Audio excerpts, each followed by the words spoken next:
I want to talk about a very dramatic effort to redefine crime that's going on as we speak. Well, the Democrat Party has become a party that openly aids and encourages and foments violence. You and I have talked a lot. We did an entire series about how Trump used a sense of grievance to get Republicans to hate rule of law. That's a war, too. It's a war from within.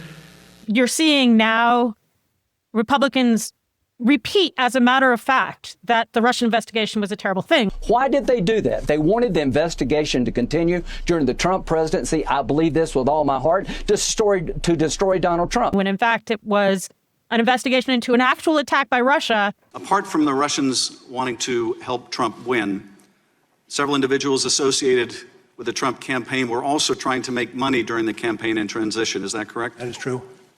That actually found that all of Trump's top advisors were lying to cover up what his real relationship with Russia was. Mike Flynn lied? He was convicted of lying, yes. George Papadopoulos was convicted of lying? True. Paul Manafort was convicted of lying? True. Paul Manafort in fact, went so far as to encourage other people to lie? That is accurate. Manafort's deputy, Rick Gates, lied? That is accurate. Michael Cohen, the president's lawyer, was indicted for lying? True. That investigation went to the core of democracy. The GRU campaign directly targeted Hillary Clinton. The IRA campaign is much more dispersed. It started before the election and it's lasted afterwards.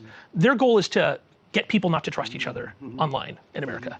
And Donald Trump has trained Republicans to describe it instead as this terrible abuse. We had to put up with the Russia hoax. He knew it was a hoax, and I knew it was a hoax. But what's been going on in the last few weeks? Not limited to Antifa. President Trump's going to find the members, he's going to find the funders, he's going to find the violent terrorists, he's going to find everybody involved in these criminal conspiracies, and one by one, Sean, we're going to dismantle them. Is all of a piece. First, we've seen a claim that he is only now using FBI, DOJ to go after his enemies. People point to the indictment of Jim Comey. We've crossed the Rubicon.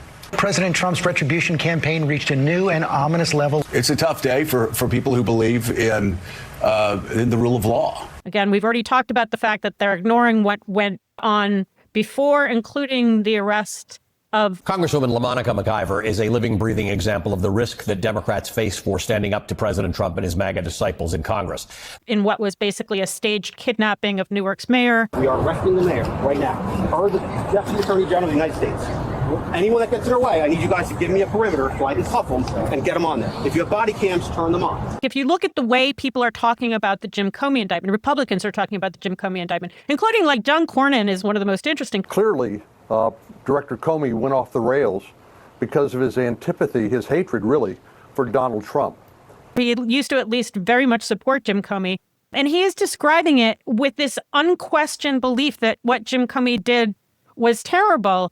The FBI director should be somebody who follows the law under all circumstances, not cutting corners and potentially committing criminal offenses.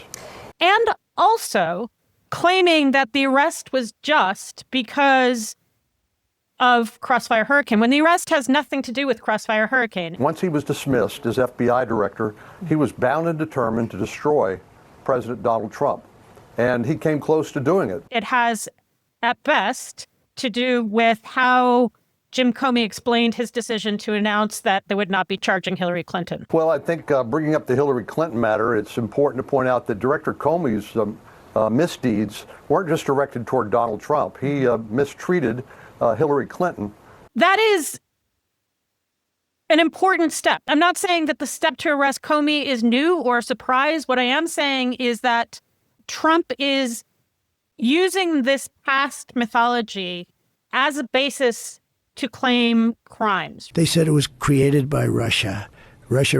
It was the Russia hoax. One of the things I keep pointing out is Jim Comey is accused of lying to SJC. Your book includes a list of 60 people who you think make up part of the executive branch deep state. Mr. Patel, if confirmed, do you plan to investigate President Trump's former FBI Director Christopher Wray? Yes or no? I have no plans in going backwards. I have plans in safeguarding. How about James Comey? Do you plan to investigate him? Senator, every investigation will be subject to the same legal legal standard. Do you plan standard. to investigate James Comey, who's on your list. By arresting Jim Comey, Kash Patel has all but confessed he lied to SJC when he said, I have no intentions of going backwards. And this gets us very close to the kind of retaliation system that Vladimir Putin uses all the time. With Navalny in a penal colony, the Kremlin moved to crush his whole movement. Violetta's office and 36 others in Navalny's network were forced to close after prosecutors labeled Navalny's Anti-Corruption Foundation an extremist organization. No one is falling out of windows yet, but it is the same concept. They applied the law retrospectively, meaning that anybody who had ever been associated with that organization should be treated as extremists. And Kash Patel is not going to be safe from it. Russia doesn't have the rule of law. It has the law of the ruler. And he really ought to think twice about what he's doing, because eventually somebody's going to throw him out a window, at least figuratively. I don't know who that is. Another thing that is happening in the wake of the Charlie Kirk killing, and driven very much by Stephen Miller. We watched in agony and horror as a crazed left-wing terrorist murdered Charlie Kirk. This goes back to Jimmy Kimmel, right? We hit some new lows over the weekend with the MAGA gang desperately trying to characterize this kid who murdered Charlie Kirk as anything other than one of them. He says the right wing is rushing to define this killer as something other than one of them, other than a Mormon who loved guns, who shot Charlie Kirk, who happened to also care about the humanity of trans people. And doing everything they can to score political points from it. Miller is using that to claim that the left is the primary source of violence, that the left is stoking violence. And what do all of these killers and assassins have in common? He then used it, and Trump signed the piece of paper because he always does what Miller tells him to do, to criminalize his opposition under terrorism statutes. That's why President Trump signed an executive order. It's called a National Security Presidential Memorandum, or NSPM.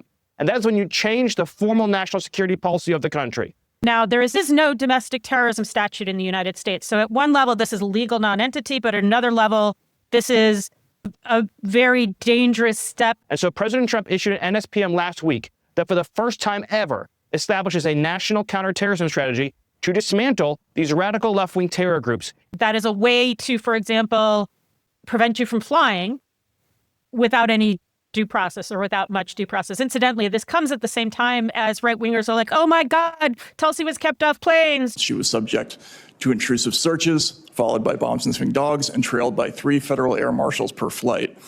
Jan 6ers were kept off planes. I'm like, Jan 6ers were suspected terrorists. Jan 6ers were under investigation for a concerted violent assault of the nation's capital. On December 19th, President Trump tweeted about the January 6th rally and told attendees, "Be there, we'll be wild."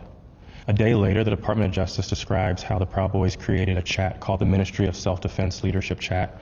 In this chat, the Proud Boys established a command structure in anticipation of coming back to D.C. on January 6th. You want violent terrorists on planes. As the attack was unfolding, Mr. Tarrio took credit. In documents obtained by the Department of Justice, Mr. Tarrio said in an encrypted chat, "Make no mistake, and we did this." That is what you're arguing. In any case, Miller is using the Kirk killing as a way to try and criminalize not just individuals who protest ICE.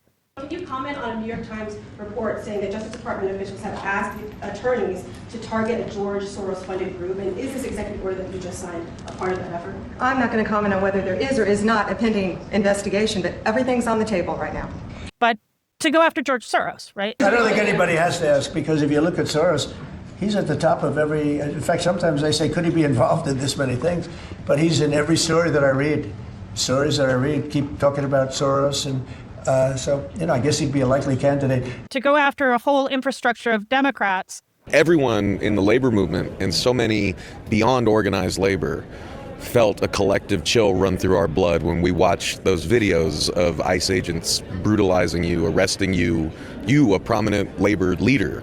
And then they go a step further and, they charge you with conspiracy to impede an officer. We're still waiting, for example, to see what happens with the David Huerta case in Los Angeles. Limited on what I can talk about that day, as you mentioned, I'm still in a process, right? He's the California president of the SEIU. I represent 50,000 workers across the state, janitors, security officers, airport workers, public event workers, and state council president for SEIU in California, which is 750,000 workers across the state.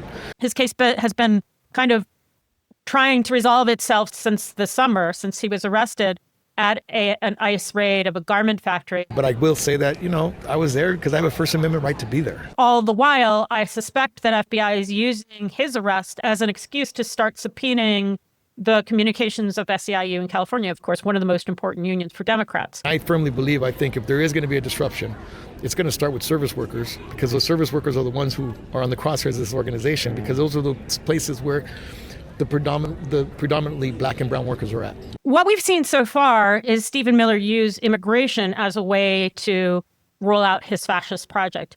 And immigration is very favorable for him to do that because the level of due process is almost non-existent. The judges are fake judges. They fired most of the judges, any of the judges that are at all favorable to migrants. There is a much lower bar for doing things like deporting them, although he's already surpassed that bar. Reagan-appointed judge in Boston has issued a scathing rebuke of the Trump administration for illegally trying to deport pro-Palestinian international students and academics. Once we've gotten to criminal indictments, and this is true whether you're talking about LaMonica McIver, where the judge there, I think, is very seriously considering her claim of selective prosecution.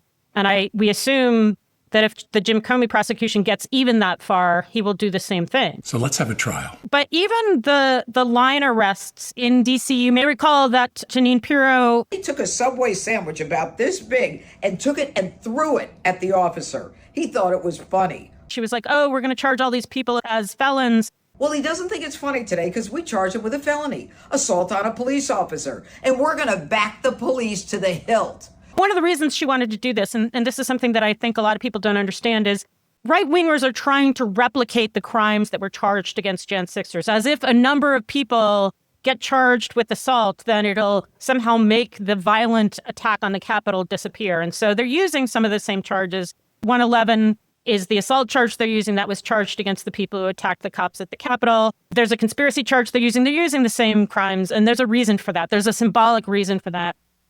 So Pirro comes in, she says, we're going to charge these people as felons. So there, stick your Subway sandwich somewhere else. We've seen, both in D.C. and Los Angeles, a number of cases where somebody was filming ICE, and then ICE ended up assaulting them, and then they get charged with assault. That's basically what happened with David Huerta. Huerta was nonviolently protesting, and they picked him up to move him and dumped him and hit him on the head and put him in the hospital, and then charged him not with assault, but with intimidating the cops. Hopefully I'll have my day in court to talk about it freely. I just felt like this was a moment of taking a stand. But we are seeing grand juries refuse those charges. Well, you reported yesterday that the grand juries, they've rejected, at least 8 of these indictments so far? Right, 8 so far that we know of. Yeah. And just to put that into context, I've been covering the criminal justice system for more than a decade now, and prior to a month ago, I had never covered a grand jury rejection. It's called a no true bill. We are seeing, when they get charged, DOJ finding problems with them. There's like 4 or so in D.C. where there was a Fourth Amendment violation, and they realized it, and then they're like, fuck, what do we do? There are several cases where they've charged assault on a federal law enforcement officer, and it's usually the federal public defenders, and they're great. They're like, who's the federal officer? In one case, they did that with DC cops who were just basically wandering the street. They had nothing to do with the federal crackdown. In another case, they did that with Mississippi National Guard, and the public defenders in that case were like, look, they were working under the guidance of... Mississippi Governor Tate Reeves is sending 200 National Guard troops to help President Donald Trump. They're either, by definition, not federal cops because they're under the control of the Mississippi governor, or they're violating the Posse Comitatus Act. We're seeing these cases kind of collapse. So both the simple cases, the LaMonica McIver case, we presume the Jim Comey case, we presume all these other people that Donald Trump is going to charge. And it's important not to despair that this is happening because, for example, in D.C., prosecutors have lost all their credibility because they keep doing boneheaded things. I spoke with Professor Abby Smith, who leads Georgetown Law's Criminal Defense and Prisoner Advocacy Clinic.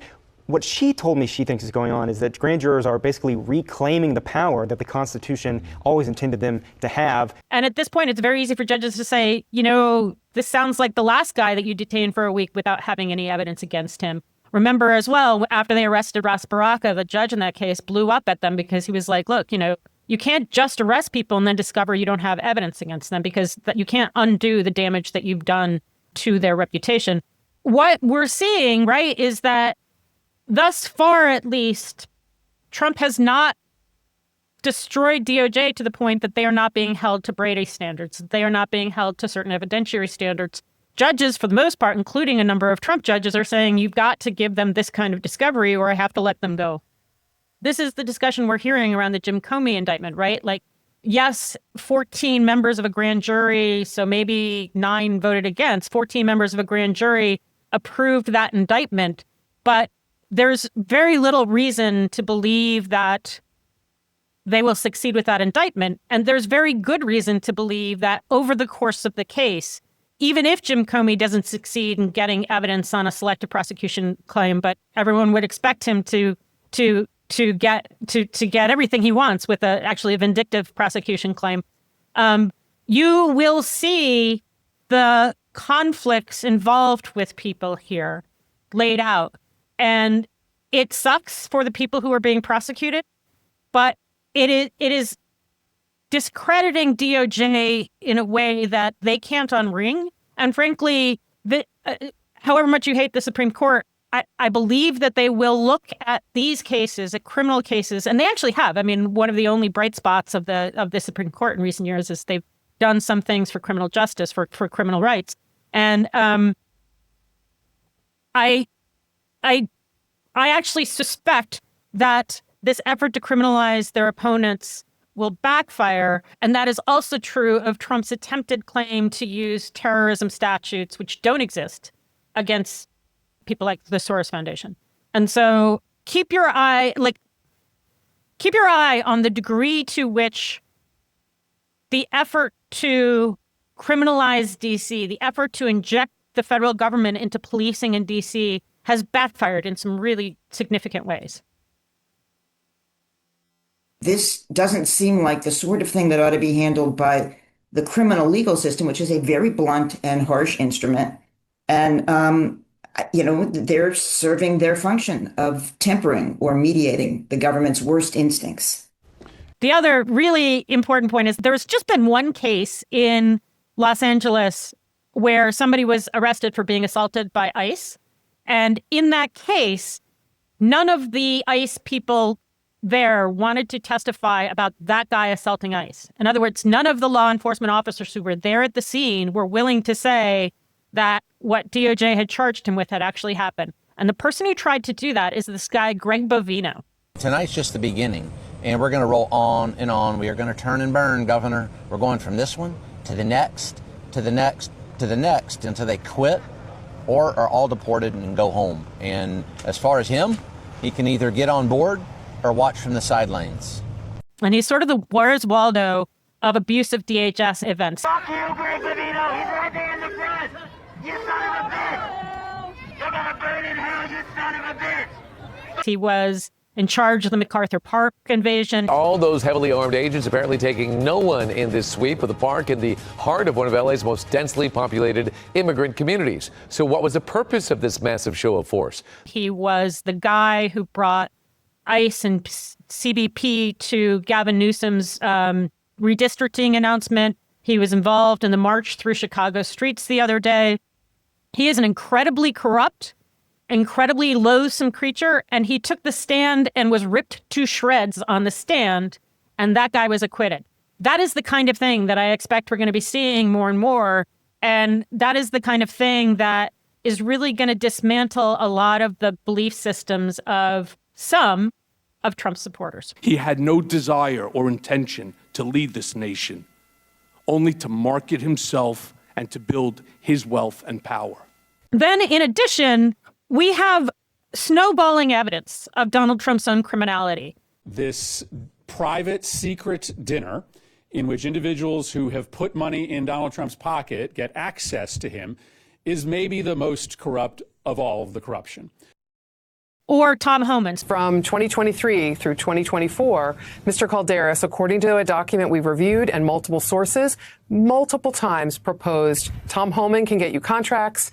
And in May 2023, he proposed a scheme, according to the FBI, whereby if for $1 million, Homan could get them contracts, and continued proposing that to the point that the FBI concluded they had to begin investigating Tom Homan for potential bribery. Donald Trump is worth $5 billion more than he was when he came into office. No president in U.S. history has used his position of power to profit as immensely as Trump. His primary vehicle for enrichment, cryptocurrency, an asset class full of hype and vulnerable to regulators. And the difference is largely through cryptocurrency donations, including from countries like Qatar or the Emirates or China. In office, Trump rolled back regulatory enforcement of crypto and signed legislation favorable to the industry, ensuring he would personally benefit from conflicts of interest. His meme coins, initially tied up for 3 months, now unlock daily, freeing tens of millions per week. And so it is like he's literally getting bribes from foreign countries in plain sight. And the arrangement that Trump proposed to the Qataris would briefly pass the jet through U.S. government hands, but only as reported for just a year or two, before it would end up belonging personally to Donald Trump. The U.S. government would essentially be a straw purchaser. The real owner of the jet, for all practical purposes, would be Donald Trump. Now, this kind of gift, a $400 million luxury jet, it has no precedent in American history. Homan got $15,000 in cash in a kava bag. So, Ken, what happened to this investigation again once Donald Trump won? Well, they took no further investigative steps, is our information, Katie, and it ultimately was closed not very long ago after it was briefed by career Justice Department officials to members of the Trump administration. And they're not the only ones. Kristi Noem is only giving FEMA dollars to big donors in Florida.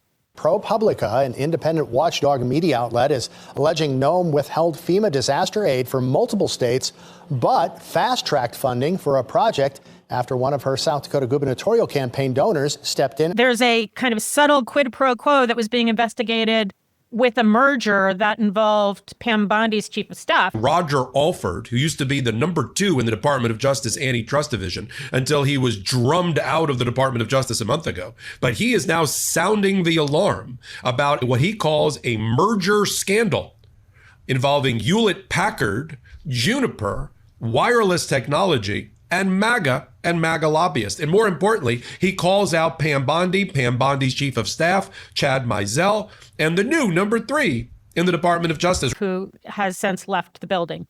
So we have massive corruption going on. I think it's frankly ridiculous that anyone in this room would even suggest that President Trump is doing anything for his own benefit. And Trump is trying to claim that Democrats are criminals. We're not going to absolve the Democrats of responsibility anymore. And, oh, by the way, virtually every lawyer who is asked will say there is no legal justification for the attack on the 3 or 4 fishing boats, the quote-unquote Venezuelan fishing boats in the Caribbean. Whatever pretext this administration may claim, this looks, for all the world, like a just flagrant violation of domestic U.S. law and international law. And there needs to be answers to how and why this happened. And Guardian just came out with a report that basically that was Stephen Miller's doing. This is deliberate. Which is not surprising because it's the same theory of tren de agua that he used to deport 200 men to a concentration camp that he used last night to invade an apartment building. Hundreds of armed federal agents and police, backed up by riot trucks, smoke grenades, and helicopters, breached fences and busted doors in an immigration raid on an entire apartment building on the city's south side. Dragging children out with no clothing. Where's the morality? Where's the human? One of them literally laughed. He was standing right here. He said, them kids. That is his go-to theory for how to attack anybody who is Venezuelan. Your assessment of the continued claim of the United States that the so-called gang in Venezuela, Tren de Aragua, is a terrorist organization? Well, I think that calling drug traffickers or any gang terrorist has a political purpose. If you label them terrorists, then you lay the groundwork for a political intervention, military intervention, or an effort at regime change. But effectively, that's murder. If there is no legal justification for taking out boats that, even if they had narcotics on board, would be unjustifiable. It was an extrajudiciary killing where there's been no evidence. And even if there was evidence, trafficking does not merit execution. But at least one of them we know was a fishing boat. That's murder. So you've got Stephen Miller in charge of everything. They are using this language to mark people, to put a target on them. We're not actually talking about there's a guy in the White House who committed murder. They've been radicalized by Democrat Party rhetoric that describes anyone who doesn't share their warped, twisted worldview as fascists, worthy, by implication, of execution. I want to call people's attention to this moment, partly because we never talk about Trump's crimes. I mean, we missed this opportunity during the election to say basically Trump is a felon, Trump is a sex assaulter. Federal appeals court on Monday upheld an $83 million jury verdict against U.S. President Donald Trump for damaging the reputation of the writer E. Jean Carroll in 2019 when he denied her claim that he raped her. Trump is a fraudster. Once the most powerful man in the world, Trump was forced to sit there as jurors heard from Stormy Daniels. Trump is a serial criminal. And much lesser things that take place in the home, they call crime. You know, they'll do anything they can to find something. If a man has a little fight with the wife, they say this was a crime. Trump are violent comp assailants, and addition, some terrorists, some judge terrorists, because the lead Proud Boys and lead Oath Keepers had a terrorism enhancement applied at sentencing, meaning they're terrorists. I think Trump did the right thing. President Trump did the right thing by letting these guys out. That's the only way you get to be declared a terrorist in the domestic context in the United States, and Donald Trump just freed terrorists from prison. President Trump pardoned a Virginia sheriff, Scott Jenkins. He was paid more than $75,000 in bribes in what the DOJ called a, quote, cash for badges scheme. Jenkins was also a big supporter of President Trump and expressed some anti-immigrant sentiments. He, of course, has freed a bunch of fraudsters. He has allowed big donors to get off of their own fraud problems. A report from the New York Times found that the Trump administration pardoned Paul Walsack after his mother, Elizabeth Fago, attended a $1 million per plate fundraising dinner for the president's super PAC. He withdrew his CFTC candidate because that candidate would not make the Winklevoss brothers' crypto regulatory problems go away. The CFTC chair nominee looked set to sail through the Senate confirmation process, but the committee with jurisdiction repeatedly postponed a vote. He shared an exchange between him and Tyler Winklevoss on Gemini's complaint to the regulator.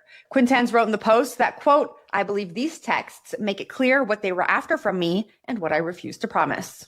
When they say crime will help Donald Trump, crime is something Donald Trump can run on. They got a 21-point lead on crime. The bottom line is, when you look at these numbers, Democrats should call their offices, because at this particular point, even if Republicans, or even if the public doesn't like what Donald Trump is doing, they ain't necessarily liking what Democrats are doing. It's true that he polls less badly on that than anything else.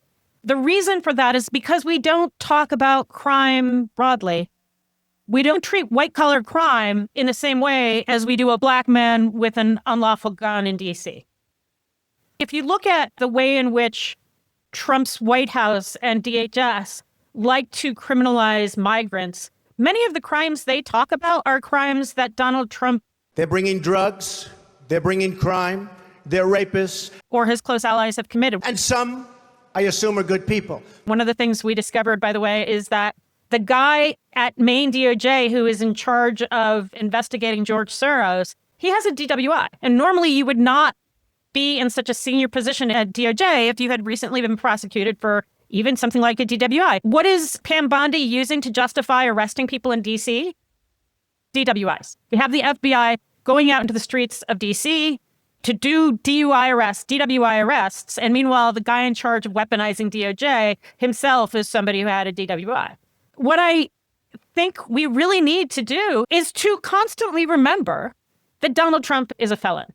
Is to constantly remember that none of these people, not a single Republican, certainly not anybody in the White House, certainly not Pam Bondi, every single time we talk about somebody who is complicit with this system of trying to criminalize their opposition, we need to make it clear that what is going on instead is these people are part of a criminal cover-up. These people are part of a criminal conspiracy. These people are part of covering up a violent assault on their workplace if they're members of Congress. These people are trying to whitewash the assault of 140 cops on January 6th. The latest thing that Kash Patel is trying to do in an attempt to prosecute Chris Wray, by the way, is to say that because 250 FBI agents went to the scene of a massive crime in process. Patel says that agents were only sent after the riot was underway, contradicting the notion of prior infiltration. He calls it crowd control, and it was a lot more than crowd control because FBI agents responded to a massive terrorist attack. That reflects badly on the FBI agents. And that's insane, but it's also a testament of where the discourse has gotten, that Kash Patel can say that without every single person who hears it saying, your complaint is that cops ran to the scene of a crime. President Trump blasted Wray as a disgrace to the FBI and one of the biggest liars to ever step into Congress. He said Wray should be prosecuted for perjury and claimed the former FBI director was part of a wider cover-up. So again, anytime you're talking about Donald Trump and it has to do with crime, you start by saying the sex assaulter, serial fraudster, felon who freed hundreds of cop assailants on his first day on the job. Anytime Pam Bondi wants to claim that she cares about law enforcement, you remind them of the way in which she not just went along with the pardons, but also made a bunch of ongoing prosecutions go away. But she also is accommodating January 6ers in other ways, such as by settling with Ashley Babbitt's estate. The Trump administration has agreed to pay nearly $5 million to the family of Ashley Babbitt. She is the MAGA rioter who was shot and killed by police after she breached the Capitol on January 6th. We tried to see, were there officers who were injured, those who died as a result of their injuries or other aspects of their service on January 6th? Did they get anything? No settlements for those folks. These people are all fostering criminals, all of them. The last time I appeared before Congress, I came to protect Mr. Trump.